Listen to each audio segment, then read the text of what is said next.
So how do you approach being an interviewer? I try to be interested in who I'm talking to. I've definitely been burned where I've done a podcast and I came off like the giant idiot that I am, and then people just scorched me, and it was brutal. What do you want to be long-term with your show? Like I frequently struggle with whether or not I should be doing it. Like I would like to quit, and then other days I feel like, why would I be so ungrateful to myself after having done all this work? I would like to be someone who wants to be a good husband and a good father to my children. And I want to be the kind of man who like focuses on them first. So I'm actually going to be taking a sabbatical soon. Wow. Maybe for about 6 months. Wow. Hey guys, welcome back to the Lilarose podcast. All right, first of all, I have to thank all of you so much for your support of this show because we just hit 100,000 subscribers on YouTube. Very exciting. Thank you for making that possible. A lot of you are listening on the podcast app, so thank you for subscribing wherever you get your podcasts. But many of you also listen or watch on YouTube. So thank you so much. It's been a very fun 6-7 months doing this, and I'm really excited for the future. I am learning a lot as we go about podcasting. I am learning a lot about interviews and the kind of content that we want to create. Ultimately, I'm very excited to keep going, and I believe that there's so much more to explore. Today's episode is going to be with Matt Fradd. He's a repeat now guest to the podcast. We had him on a few weeks ago with his lovely wife, Cameron.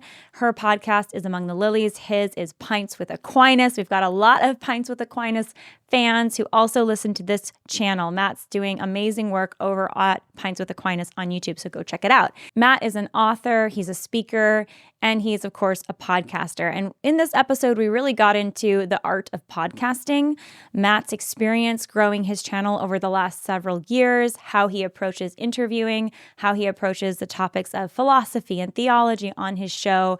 I hope you guys enjoy it. I'm really excited to partner with Good Ranchers. If you haven't heard of Good Ranchers already, they are an independent, premier American meat company with all of the meat, the delicious steaks and chicken and even fish sourced from United States, usually small farmers and ranchers across the country. Good Ranchers is ethically sourced meat. It is best quality meat. I got my first packet from Good Ranchers to check them out a month or so ago. And both my husband and I are sitting down and having one of their steaks and saying, this is the best steak that we've had this year. And really beautifully, Good Ranchers is a company that supports our values of being pro-life and pro-family. So today you can go to goodranchers.com. You can sign up for your starter pack or subscription service. And guess what? You can use the code Lila for $30 off your first pack. It's super easy to do. They'll send you a selection, one of the starter packs that I've got, they'll send you the selection of different kinds of steaks, ground beef. You're going to get your chicken breasts, and you have meat for a few weeks, depending how big your family is. It's fantastic. So use the code Lila for $30 off your first order at goodranchers.com. Matt Fradd, welcome back to the podcast. Thank you very much. It's good to be here again. We've been talking a lot today. It's been a couple hours going strong. So if we seem exhausted, it's not because we're bored. It's because we're exhausted. This is going to be the best podcast of all the podcasts. No, I can't beat the one with Cameron in it. That was pretty good. That was pretty good. Yeah. I love your wife. Yeah. She's really special. Yeah, she is pretty amazing. Okay, so for those who don't know you, you're Matt Fradd of the Pints with Aquinas podcast. That's correct. All right, so people, my audience knows, I'm sure many of them knows Pints with Aquinas. Maybe, yeah. Yeah, or now they're going to know about it. But you're basically the Catholic Joe Rogan. People say that. Why do you think they say that? I don't know. Do other people say that? I thought that was my idea. Said that. I think it's because I stole the idea. Actually, no, that's here, John in the studio here. I think that was his idea. Well, I do long form discussions.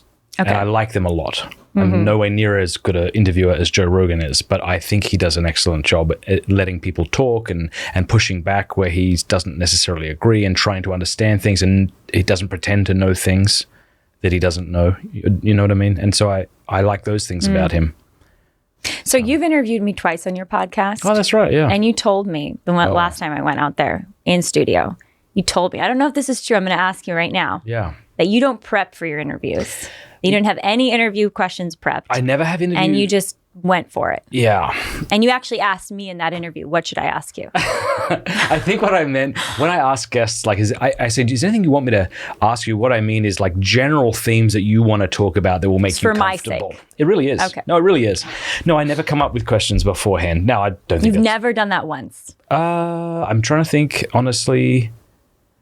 No, I think there's times I've had higher profile interviews, like with Dennis Prager, and I thought, I've got to say this. I've got to ask this. So for my interview. Okay, I'm so sorry. There was not any prep. Well, I guess. But Dennis Prager.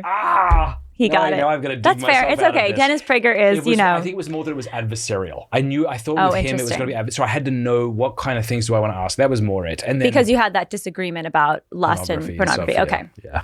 And then it was really funny. I went on Ben Shapiro's show and I had my elbows up and I was ready. I didn't know if you prepped. I prepped.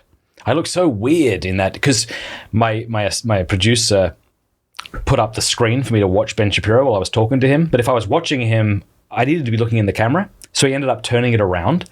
So I'm talking to him, not seeing his facial expressions, not seeing when he's smirking, and I'm just looking deadpan and angry into the camera. I thought he was going to take Prager's side and I was going to have to go to battle. And me fighting Ben Shapiro intellectually would be like me physically fighting Joe Rogan. I would not stand a chance.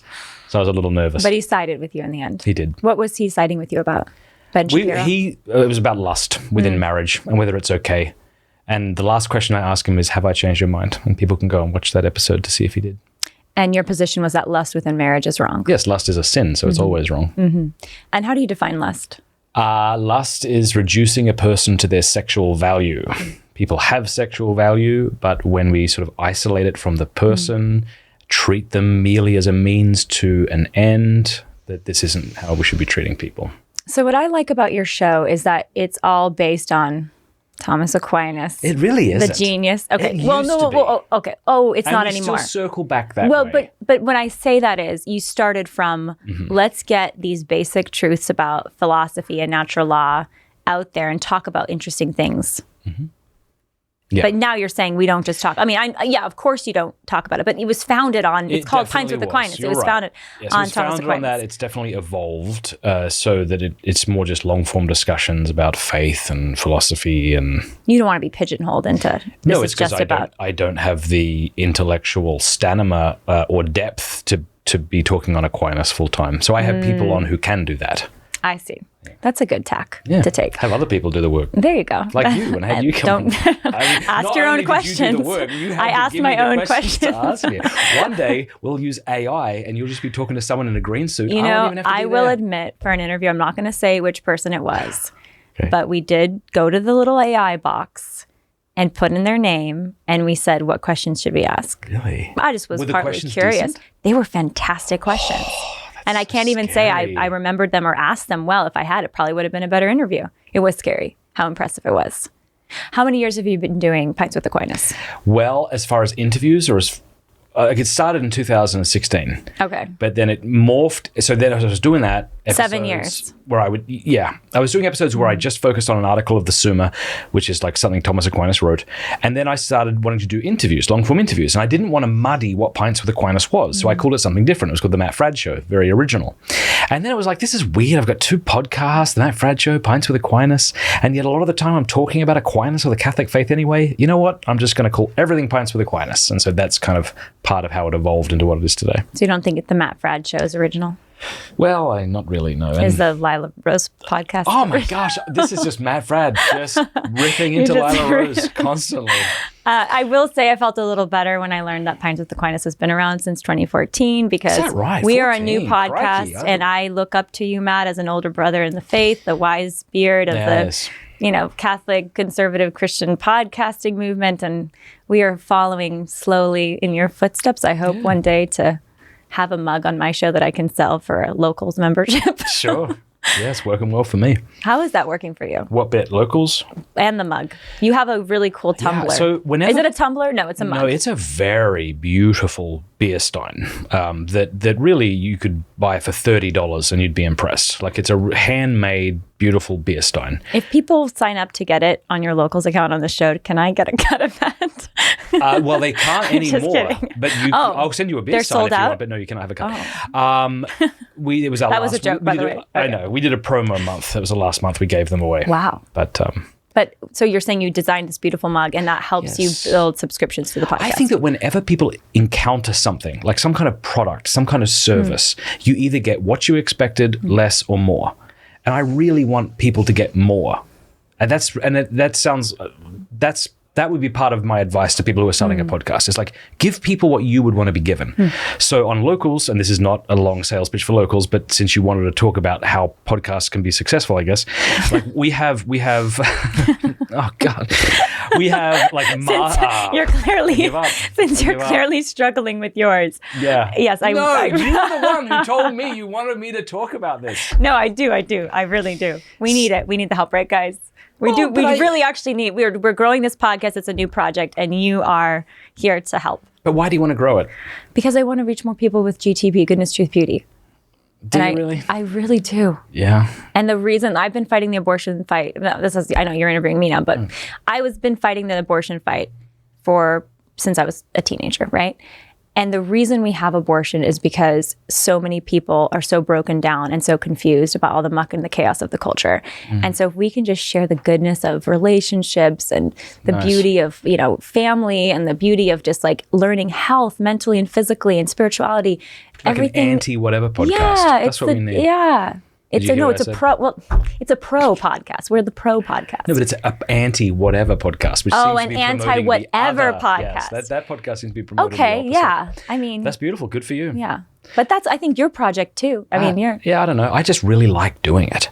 I like doing it too. Like, like sometimes you come up with reasons that sound, I'm not saying you did this, but sometimes you come up with reasons that sound really good to people, but then you're like, well, what? That is true, of course, but like, why do I actually do it? Like, I really like talking to people and I like talking to interesting people and I like learning from people. So that's why I continue to do it. And having a wide variety of guests with different interests and different personalities, that really suits my personality because I tend to get bored very, very quickly. Same. I do too. Yeah. Oh, gosh. No, but I did the same thing because I thought, and I think this is a way to think about people say, what's my purpose? This is, I know I'm going serious when we were joking around. So all right, we'll just go serious really quick. So you can think, what are my gifts and my talents? What do I enjoy doing? And then what does the world need? And so I thought I do enjoy doing this. It's easy. It's fun. Maybe I have some talent for it, but I'm not sure yet. We're working on that. And then the last piece is the world needs, I think, more GTB type goodness, truth, beauty stuff out there. Is that my podcast? I'm still figuring that out. We're working on it. Beautiful. But it's cool to figure stuff out. It's fun. It's cool to figure stuff out. Like, it's cool to grow as an interviewer, mess up, regret certain interviews you did because people said things that you wish they didn't, and then you published it and got heat for it. Like, this is all part of it. It's part of the growing process. So how do you approach being an interviewer? I try to be interested in who I'm talking to. So, and I try not to think about what I want to say while they're speaking. Even if that means there's a bit of dead air after they speak because I hadn't thought of what to say. Like, I would rather that.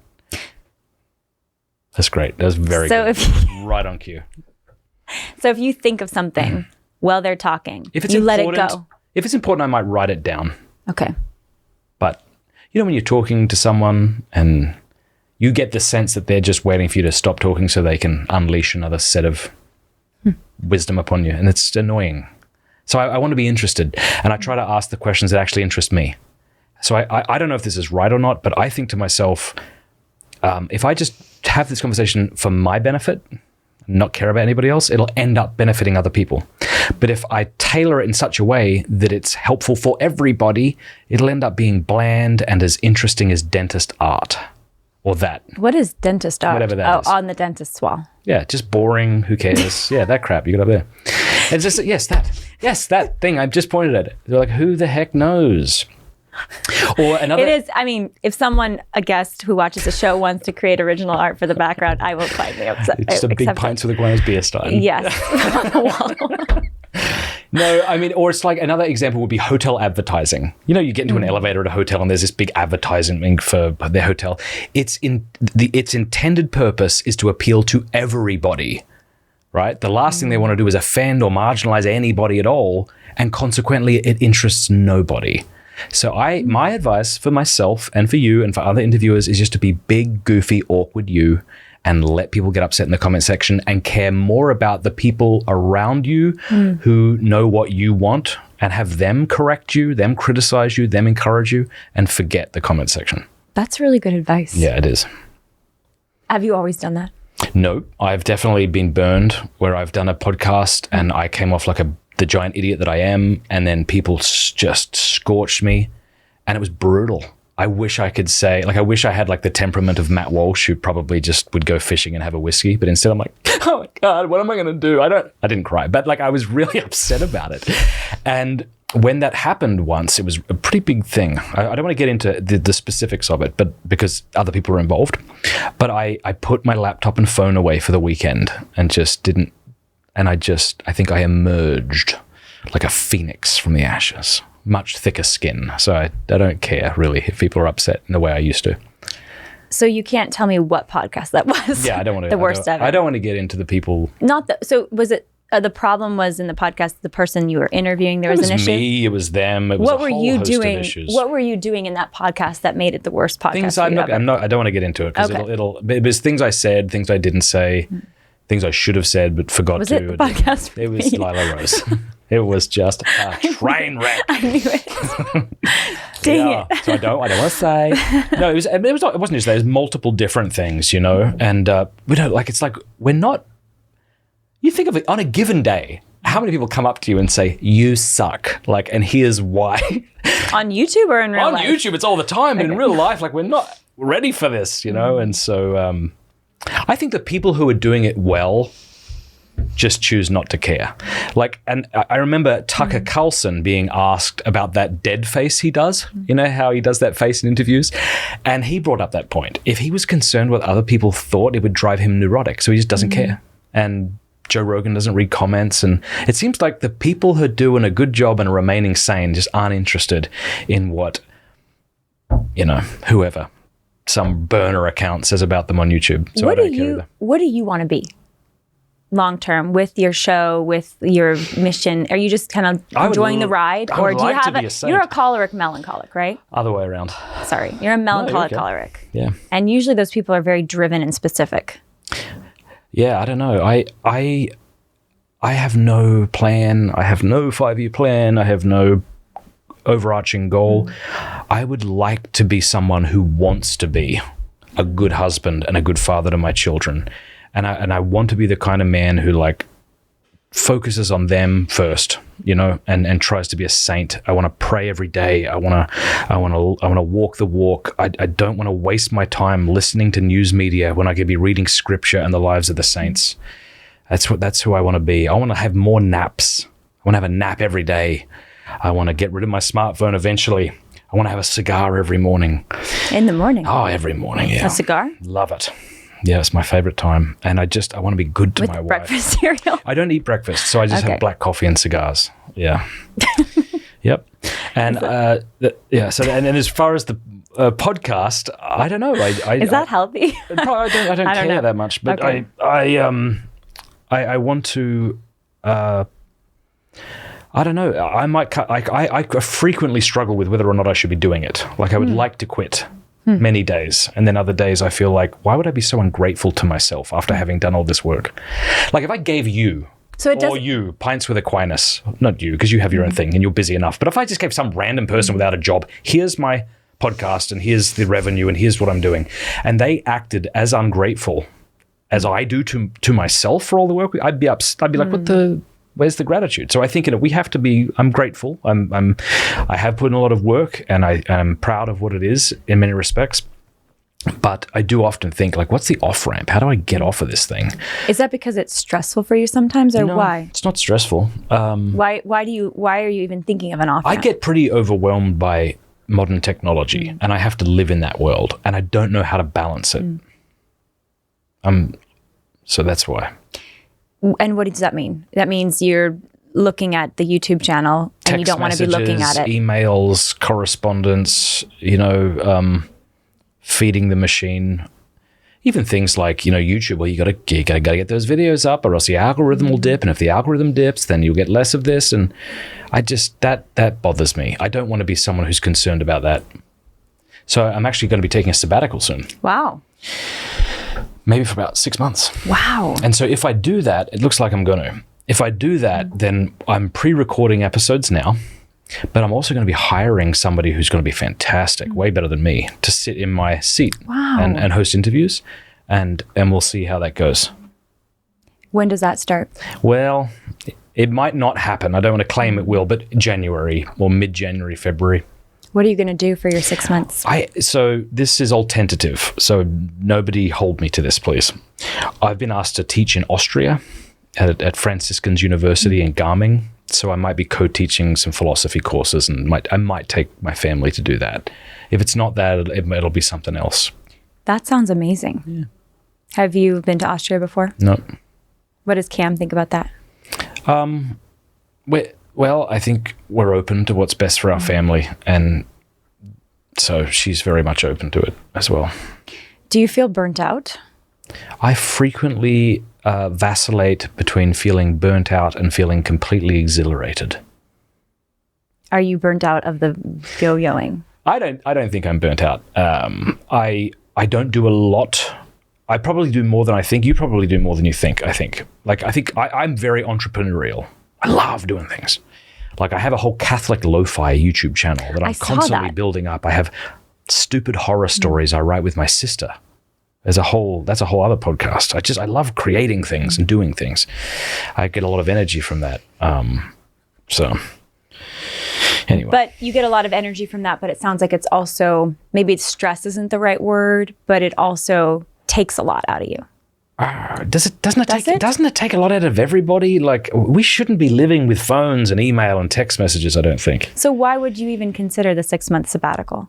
Yes, because I find myself frequently overwhelmed by modern technology. I see. And I find that when I detach from that, right, so for the last several years, except this year, I've taken all of August off of the internet.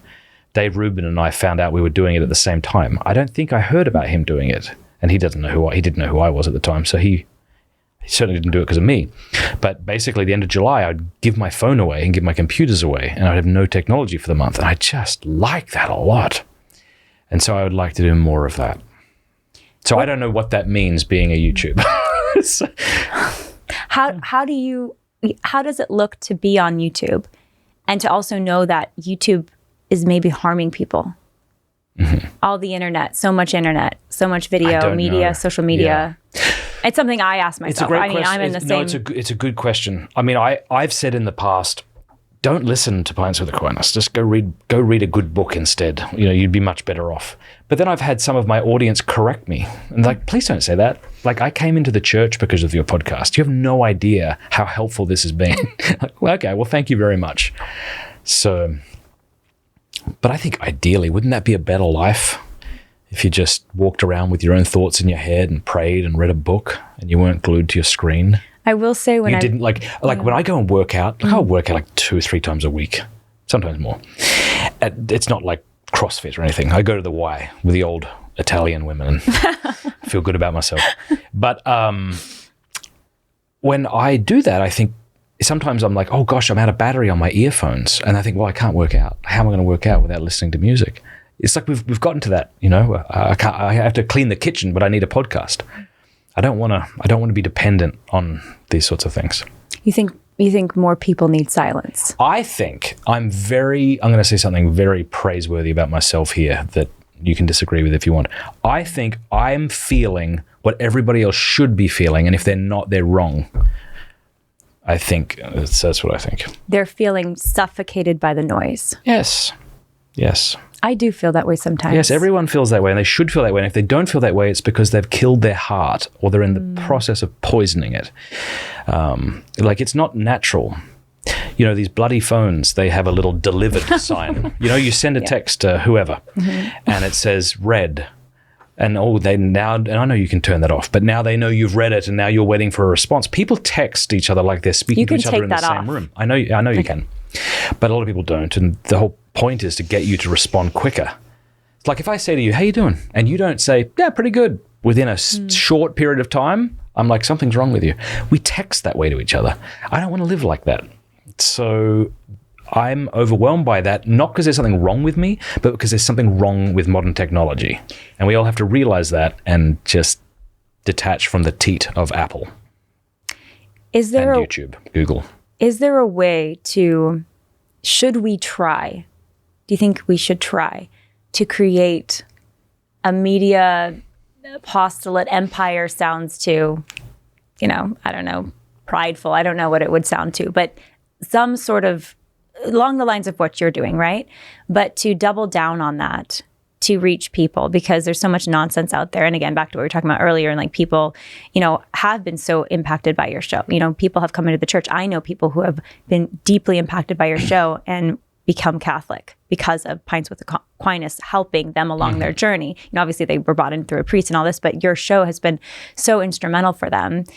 And so clearly the Lord's using it. Do you think that if there was some combination of removing yourself from the city, so to speak, of noise, right? But then returning as the artist to contribute, but then having this really clear flow of, I'm going to take the sabbatical, I'm going to turn off the lights, turn off the phones, whatever it is, but then I'm going to go intentionally create in this structure, kind of like a rhythm of creation that has a lot of order to it, but we haven't had historically because we have all this new technology. Sorry, this is so long-winded. It's a beautiful question. I love what you're saying. Okay, if you want to... Do you think something like that has yet to be created, that if it were created, we could create a movement of people who are doing this along with impacting many more souls? My fear is that technology is quote unquote smarter than us. I don't mean that it's sentient or that it's actually smarter than us, but I mean that it hacks us in a way that we don't realize it hacks us. We like to think that we're the masters of these things, but I think it's servants. And the servants of Apple and these big corporations. And so I think we have to just acknowledge our dependence on these bloody things and then act in a way that we think is best. I think it would be a good idea if that's one of the things I've been doing for the last several years, right? All of August is off. That was a way that gave me some tranquility and, and then some order throughout the year. Maybe I could create something individually where I take every other month off and I do other work, meaningful work that doesn't have to do with YouTube. But YouTube, and you probably realize this already having done this podcast for a while now, YouTube needs to make it as addictive for the creator as it does for the consumer. So all of that beautiful stats and then the money that comes in through the clips and what works and helping you is all about keeping you hooked. So... Have you been able to successfully bring in money just through YouTube without the other revenue streams? Because they seem... Yeah. I bring money in through YouTube, but it wouldn't be enough. I got 7 people who work for me in different capacities. So you've got a large team. A large team, I guess I'm looking towards you. I'm sure there's podcasts. Some of them are part-time too. Okay. Only 2 are full-time, really, and then different degrees of work, but... So yeah, I've lost everything else and only YouTube money, then I wouldn't be able to have people work for me. So I guess I don't make. We can talk after about how much we make, but just tell me now. All right, $15. $15 a month on YouTube. No, it's much. We're more than barely beating you. Yeah, so it's great, but I don't want to be subservient to it, and I just want to give a huge shout out to locals because I was with Patreon. For the longest time. And then Patreon, is it okay that we talk about this? Is this interesting? It's interesting to me. Patreon started banning people, right? Really? Oh, yeah. They started banning creators. Yeah, of course. Removing their streams of income. And that was when, if you remember, Jordan Peterson and Dave Rubin both had big accounts on Patreon. And I think to their credit, both decided to pull the plug. They did a live stream. They deleted their accounts, losing a ton of money. And then Dave Rubin and some others helped create Locals. And about a year later, the people at Locals were reaching out to me, trying to get me on their platform. And I just whatever. It's just another thing. People want something from you. They just want you to make money so they can make money. I'm not interested. So I didn't want to confuse people. You got Patreon, you got Locals, you got this thing. So I did nothing with it. But they were quite persistent. And I started to get to know the folks at Locals. And I'm like, wow, these are amazing people. So here's one significant difference between Patreon and Locals. If you quit Locals, which is a free speech platform that's committed to not banning people. If you quit Locals, the money comes directly to you through Stripe. Wow. Yeah. So I That's could leave incredible. locals and just make 10% more than I'm making now if I want. But they make their platform so excellent that you would never do that. Yeah. So I've only had great Should experience. we use locals? Instead of what? Patreon. Oh, 100%. Really? I think so. And what's great about locals too is they're not just catering to the right. They're like anyone who doesn't want to be banned, anyone who's for free speech, anyone who's tired of this big tech censorship, come here. Because even if we banned you, which we won't, you'll just make more money because we want you to be independent, so you're not dependent on us to make the money. It's also a much more holistic system. So whereas on Patreon, you have to record a video on YouTube and then put an unlisted link on Patreon if you want only patrons to see the thing you're posting. You can stream directly from locals, and our locals and Rumble are in cahoots working together. So as Rumble grows, locals is growing. I have been thrilled. Wow. And I would say this too. People who are on my locals say it's amazing. I know that sounds like I'm just trying to, but it's true, because on locals, you can't comment unless you're paying money. So a lot of the stuff I put on locals, people can see. But if they want to interact with me or my locals, they have to be invested. $10 a month, right? If someone's invested for $10 a month, they're not there to troll probably.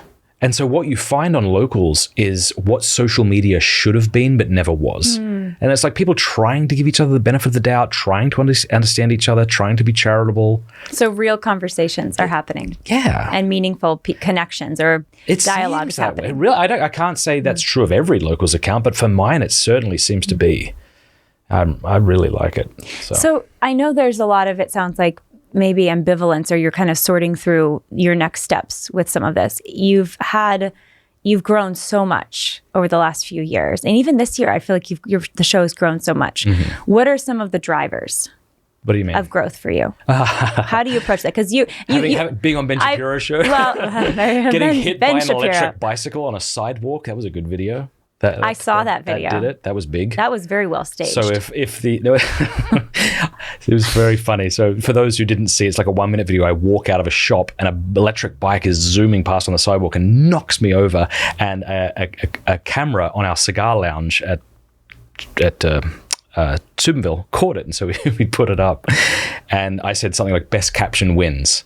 And this was just after my debate with Prager. Wow. Someone said, Prager sends his regards. Oh, gosh. That was my favorite comment. Yeah. I don't know. I think, it's so tough. I think we all have to be honest about the fact that we want clicks, right? Like just we all have to stop pretending we don't want it. And we also have to stop pretending that we don't know what gets it. Like I know what gets it. What gets it? It's news. Like whatever the news. Something someone said, the Pope, the president. News of the day. Yeah. Just do that. Dropping the name of the person that's in the news and talking about something about it. Now, the algorithm's quite smart on YouTube. I'm learning. We got to do news, guys. Well, the algorithm's quite smart. It's not just about how quickly you click on it. It's how long you watch it for. So it can't be clickbait. It has to intrigue people, keep them hooked, right? So you can figure that out, but it's like, well, all right, so I know how to do that. And I know I have to play the game, right? Because I want to grow the channel, because like you, I do believe that the interviews and the people I have on are genuinely helping people in this very confused time. But you enjoy it. Earlier you were saying. It. But it is a calling, it sounds like, for you. It's not just that you love it. It's a sense of calling. Yeah, I think so. So I love it. I want to get the clicks. I want to grow the channel. But I also don't want to sell my soul. Like, so if I go to Austria, I have no doubt things are going to tank. But it's like, okay, so what? Am I just going to stay on this treadmill until I'm like 75? But it also might, I think there's a respect and like, I think the audience and your team, your folks, like when you're away, there's a sense of excitement when you come back and you've learned something, and maybe you have some Austrian sheep that you bring home. I don't know. It could be great. So you never know. It's a change. But I don't think it has. See, that's why I don't think subscriptions matter. Subscribers don't matter at all. I have I don't know how much I have. Guys, subscribers don't matter. I have 400 and something thousand. That doesn't matter at all. That's a lot. Yeah, it doesn't matter. Okay. Can I have some of them then? But it doesn't matter. It really doesn't matter, because YouTube knows what you want to see more than you know what you want to see. So, I mean, how the little click the subscribe and see if there's any latest videos is an afterthought on YouTube. When you go to YouTube, you see like a homepage of the things YouTube knows that you want to watch. Really? And that's what you Because end when up I go watching. to my homepage, I see half the stuff I don't want to watch and I don't click on. What's wrong with my algorithm? Oh, well, I don't know. Maybe I'm wrong. But Okay. that's, I might be. I'm probably an outlier. Maybe I you've don't got know. somebody else using your account and they're like they're watching things. But I'm like, how to make a salad dressing? No, I'm just kidding. You guys aren't doing that. It's a weird time though, isn't it? To speak this much and have it all recorded and put out there. It's almost like it's never been so easy to record and to publish and to reach a lot of people. It's almost like we've never needed to be more merciful with people than now, because of how easy it is. It's not like you wrote a book and thought it. I mean, you did write a book, but it's not like if I write a book and I think it through, this is my position and I can be like dragged over the coals for it. But in conversations like this, where you say things you maybe don't mean, like you misspeak and you say something, or you say something you're thinking through but haven't considered fully. It's kind of weird. Yeah. Yeah. It's like, what kind of weight should I give to these offhanded remarks? So, well, I think about, you mentioned you want to be a saint. I do. Like that's the end game, And which I is will beautiful. Be. Yes.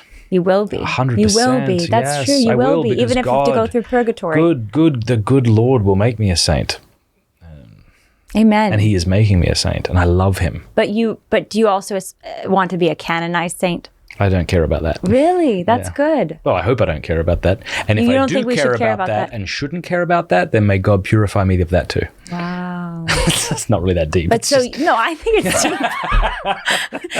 but hold on. That's really, because we're talking as Catholics. Mm-hmm. So obviously we are Catholics. But so you're saying you don't want to skip purgatory, or you because Well, canonized saint means you skipped purgatory. No, it doesn't. No, it just means that you've Okay. been officially recognized as So by the church as one of the blessed. all right, you're educating me here, because I thought that becoming a Catholic saint Yes, no, it doesn't mean you meant have that to skip purgatory. canonized Yeah. meant that you went straight to heaven. That's not my understanding, and I don't Really? think that's official church teaching. For those at home, by purgatory, I like to think of purgatory as that the final rush of our sanctification, right? So nothing unclean will enter heaven, and even after our initial salvation, we still find ourselves wounded by sin, attached to sin, tempted by sin. We know we won't be like that in heaven. How awful would that be if you're in heaven but still felt wounded by sin and desired sin? Okay, therefore, what happens? Well, there has to be something in between, loving the Lord but still wounded by and desired to and attached to sin, and then not. And that's what we call purgatory. It's that cleansing fire of God's love that purifies us. And it could be a second, right? I don't think the church has a stand on how time works in the afterlife. So Pope Benedict, before he was Pope Benedict, I think, seemed to side with the idea that it may not take any temporal duration at all. It might be just the encounter of God's love which purifies us in a moment. But then there are other people who say differently, so I don't know. So you don't think then, you don't have like a sense that you would want to have purgatory be as quick and short and, I've heard as a Catholic, I've been told that you want to get as much purgatory in this life as possible. But you think that's not? Yes. Am No, I think that's right. Like again, like you want your sanctification. Like that's where, Yes. again, I don't do this. This is what I need to work on. But it's like if suffering comes your way, if humiliation comes your way, whatever comes your way, or you impose it on yourself out of your own sin and foolishness, whatever, my own sin and foolishness, you like embrace it to help yourself out for eternity, because this is part of your purification process that the Lord's allowing. But I like to think of it in the terms of becoming healthy, right? So a saint is someone who's fully healthy in this analogy. Sin makes you stupid and sick. In this life, you should wish to be more and more healthy and less stupid and sick. And so, of course, you should embrace what the Lord permits or what the Lord ordains for your life. Often we don't, but submitting to that and trusting that all that comes before us is because of his love for us, even though sometimes it feels very painful and unfair. It makes us healthier. So I haven't heard that before. I really like that. Do you like that? That Yeah. view. I also think It's a path to health. In that way, I haven't heard that. yes, it's becoming healthy. I mean, Thomas Aquinas talks about this a little bit in Confession. Like you want to show the physician your wound. You don't go to the physician and cover up the thing that's really hurting. I mean, you can, but you'd be a fool. How does one even know they're hurting? Yeah, I like you a lot, and I like your questions a great deal. How does one know that they're hurting? How do I know that I'm hurting? Because I don't know how you know that you're hurting. Yeah, how do you know I know that I'm hurting when I find that I'm angry or controlling or nitpicky, or I cause grief to my loved ones. If I start doing that, I go, oh, what's going on? What place, where are you coming from? Like, what are you afraid of that you're angry, that you're controlling, that you're nitpicky? What do you need to submit to the Lord Jesus, you know? For me, that's how I know I'm hurting. Or if I'm just depressed, I know I'm hurting because of that. And so what do you do? Oh, I say, Lord Jesus, let there be light. Let there be light, you know?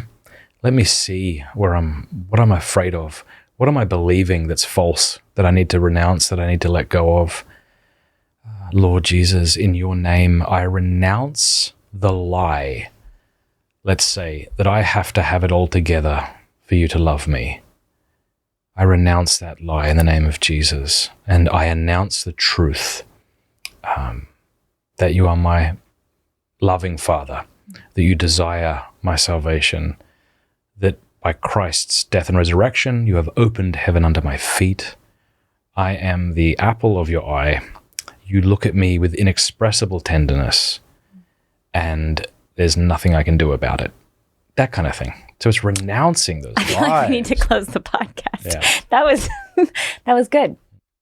See, I need to get more Matt Fraddy with my interviewing, because I will be honest, I have when I interview, I have 5 questions that pop into my head while the person's talking. That's beautiful, though. Just be you. And then some of them I really want to ask and I want to save, but then you're right. You lose attention towards the rest of what they're talking if you're really trying to remember your question. Yeah. So that's where the notepad can I help. think that's right. Because I heard Dave Rubin do interviews in the past back when he did them, and someone would bring something up too early for him, and he'd be like, oh, we're going to get to that. And I never liked that. I like trusting the flow of the conversation, and I think it's better for me in my format. I would rather go with the flow of the conversation than feel the need to stop there. We're going to do this now. But what if it doesn't enter back into the flow? Like the question that you had that didn't get answered was earlier in the conversation, made more sense earlier. You've already flowed to this beautiful prayer that you just prayed. Then you go with that. You don't have to go back. So you just don't go back. Don't control it. You just don't go back. Yeah, but I really wanted to. Well, then go back, especially if it wraps up, right? Okay. Well, I'm going to go back really quick. Okay. This is the one point I want to make. I once spoke to a friend of mine. His name is Chris Stefanik, and great. He's wonderful. I was asking him to give me advice because I was giving a lot more talks than I used to, and he said, please don't try to be Jason Everett. Please don't try to be Dr. Scott Hahn. Go up there and be big, goofy you. And I'm like, what the hell? Big awkward you is, I think, what he said. And I think that's the best advice. Just everyone else is taken. Just be you with all of your little, what's the word? Eccentricities? Yes, that word. Eccentricities. It's a hard word to say. All of that, just be you. And then if people don't like it, then they don't have to watch. Okay. But at least people will be like, well, I like Lila, so I want her to be maybe her. my mom. She definitely watches. And my sister-in-law to give me advice. Okay. So the question I had is, when you're choosing, how do you select the guests to interview? People I'm interested in talking to. And how do you pick who not to talk to? People I'm not interested in talking to. And I have people asking me daily. I get emails, Instagram messages, daily, multiple people, which good for them. I mean, I'm sure they're wonderful. But if I don't want to talk to you, then it won't be a great conversation. And maybe you could argue that I should want to talk to everybody because everybody has something to say, but I don't want to. That's such a freeing way to look at things. Yeah. I would rather have just a nice conversation than chat with someone who's brilliant but doesn't know how to have a conversation, you know? That's really, really good advice, Matt. Any other good advice? I don't know. I don't think so. Any other good advice?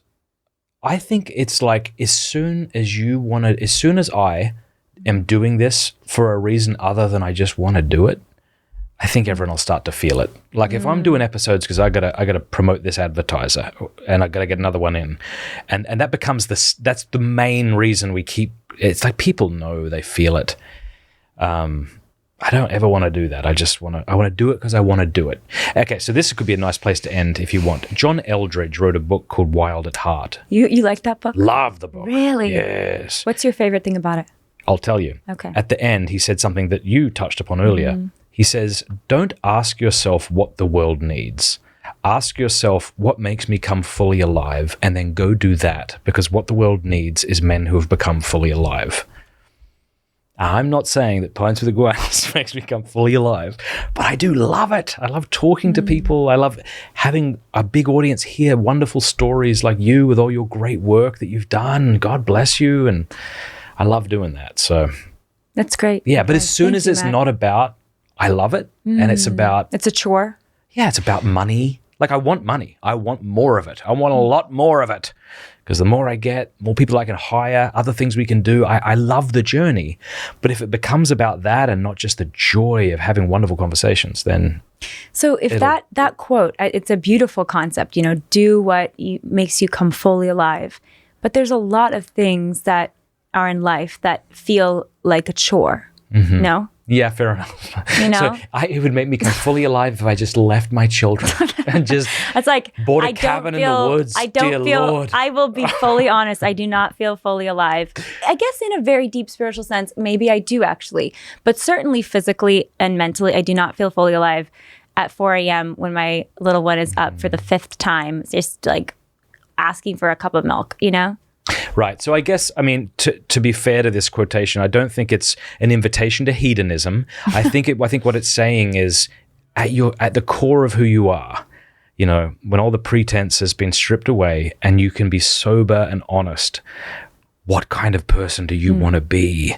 And obviously, you want to be the kind of person who gets up at 4 a.m. even when you don't want to. That's true. And you want to loves be the kind of person passionately. who loves your husband well. Who do you want to be, Matt?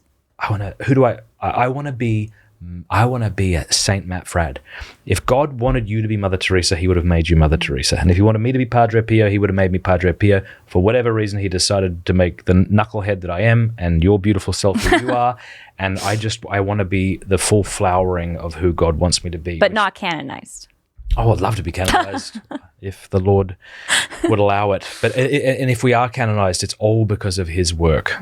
Like, it's all because of him. But I think, is it true, though, that there are some saints in heaven that have more bliss maybe than even the canonized ones? And who are more blessed? Yeah, and that no one has ever heard their name on earth. Oh, sure. Thanks, Matt. You're welcome. How can people find your work? pintswiththeguys.com. Awesome. Thank you guys for listening to this episode of the Lila Rose podcast. Hope you enjoyed it with Matt Fradd. As always, don't forget to leave a review or give us 5 stars if you're listening on podcast. And if you are listening or watching on YouTube, don't forget to subscribe to the channel. Thank you guys so much, and we'll see you next time.